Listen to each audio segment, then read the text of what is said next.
After playing Myst VR, I said to myself, hey, you know what you need? Another cheapo Chinese horror game. Because they're fun, right? So I found VR Amazing Horror Hospital coming out, and I followed it intently. I genuinely checked back daily, and I was confused why it said it was out on the 15th, then the 16th, then still the 16th.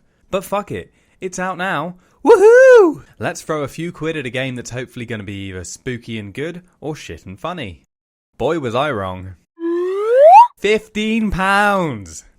£15. £15. Fuck me. I decided ahead of time that I was gonna buy it, and now I'm all emotionally invested, so I fucking bought it. I couldn't even make this a Spooky Chronicles video, because it cost me too much money. This is not about making a fun casual video anymore. This is serious. Thankfully, the developer's history is a bit better than Myst VR. For one, they haven't been blatantly positively reviewing their own shit. Yet. They actually have positive reviews from accounts with more than one game. And the last game was £5 and got some positive reviews. So I thought maybe £15 is reasonable. And also, their broken English description is actually a bit more understandable. So before we get into the game, let's read the description whilst I prepare to pour one out for my homies. My pounds. My pounds are my homies. £15. The scary and abandoned hospital is filled with zombies. Want to solve the extremely challenging puzzle with low ammo? Just have a try. All puzzles and weapon systems in this game are carefully designed for a fun experience. You have to save ammo and hope your hands won't be nervously shaking to drop magazines to the ground. Cues. Have a clear understanding of the situation before shooting. Think twice before taking risks, because you can't count on zombies to give you the time studying how to open the safety catch. Right? Forget about killing most zombies. Where can you get that much ammo?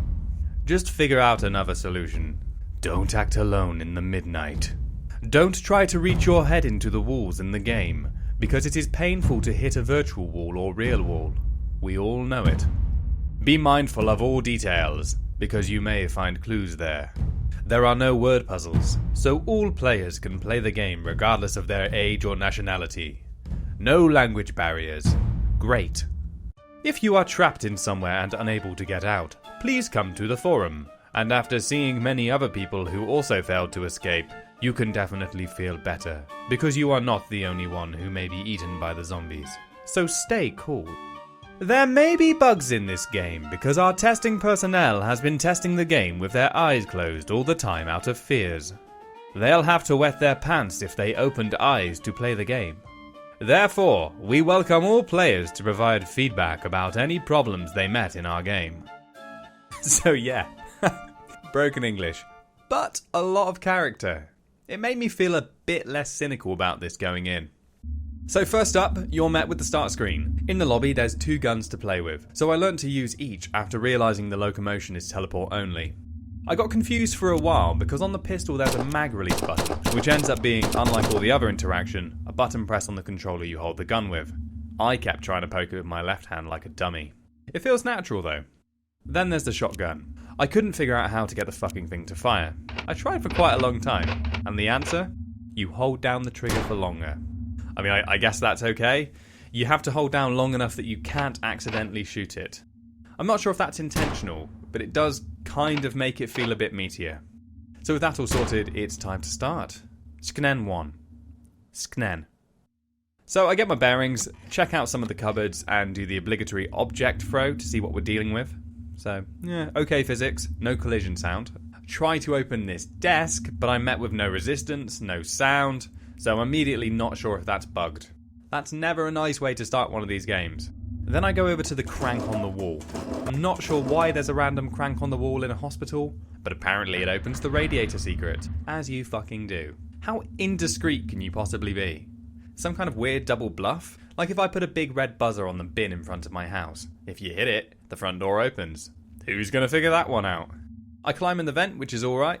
The grabbing and moving things mechanics aren't great, but they're not awful by any stretch. Climbing into the vent, I have to crouch down, otherwise everything goes black because my head is outside of the level. It's nice that it makes me squat down, and it feels a bit more vulnerable, but it also kills the immersion a bit having to be wary of my face going through walls and ceilings. And here we get the first jump scare.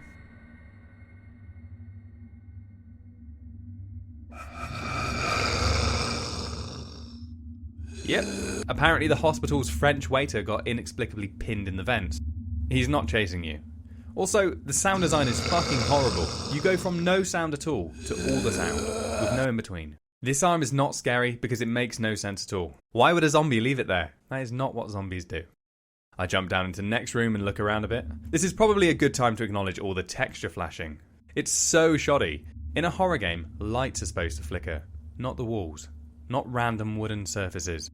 I find a pistol and get that ready to go ASAP. Honestly, moments like this made me feel like maybe there was some hope. I also find this little piece on the floor. Fuck knows why it's there. It would be so easy to miss. It's small and bland. From an extremely challenging puzzler, this is a massive red flag for me, because I know I'm probably going to end up playing Find the Needle in the Haystack. It turns out some objects do have collision sounds, just only the ones they expect you to throw around. So I open this door and things are about to get spooky. You guys remember that one scene from Resident Evil where that one zombie's eating your friend Kenneth? Yeah, it's nothing like that. There's a bunch of stuff down the other end of the corridor that it looks like you might be able to interact with, and given the description of the game, I figure I'm probably not supposed to just go out and shoot it. Well, you can't interact with anything down there for shit, so you absolutely are supposed to go and shoot the zombie. Okay, so let's just address the elephant in the room. We're all grown-ups here. It looks and sounds like he's having a wank. Also, he's not eating anything! Dirty bugger. I teleport to the end of the hallway and end up in the starting room. Grab that little piece of metal with a code on it, and I begin the process of banging my head against walls. Here is a list of things I do. See if they sound fun and appealing to you, or even scary. Climb up the walls, find shells, a locked thing, and a key. Use key on the middle door. Struggle with non-interactive cupboard. Find keypad. Find shotgun. Have access to fuckloads of ammo and guns despite no enemies and the intro saying that ammo would be scarce. Find second piece of metal. Put bits of metal together to try and form codes. Try all combinations I can make up using these. I was pretty fucking rigorous here, and you'll just have to take my word for that. Attempt to find things on the visually boring mess of a floor. Go back into the vents to kill the waiter. Waiter has no hitboxes. Pick up shitty painting. Turns out it's painted on see-through plastic. Try to kill myself with Multics. Keep trying to interact with things that it feels like I should be able to interact with. Start desperately trying to grab pieces of ceiling. Fumble around with that piece of metal I found earlier. Feel sick as I realise there's probably 2 of them. Keep trying to generate 4 and 5 digit codes with these stupid fucking pieces of metal. Get on my hands and knees to look for shit on the floor. And finally, managing to break the game by trying to interact with the exit door.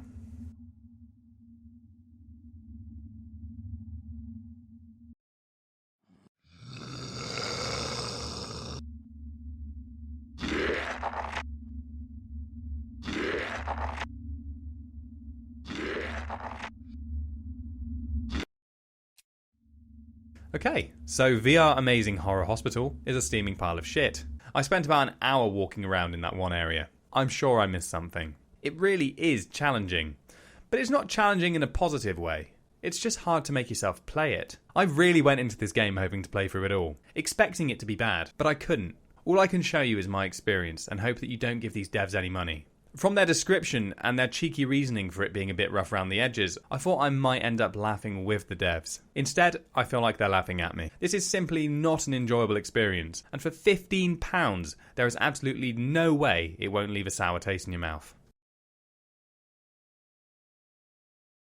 So here I am, morning of the 19th, piecing my review together. Despite knowing there's more to the game than the first level, it's just so hard to care.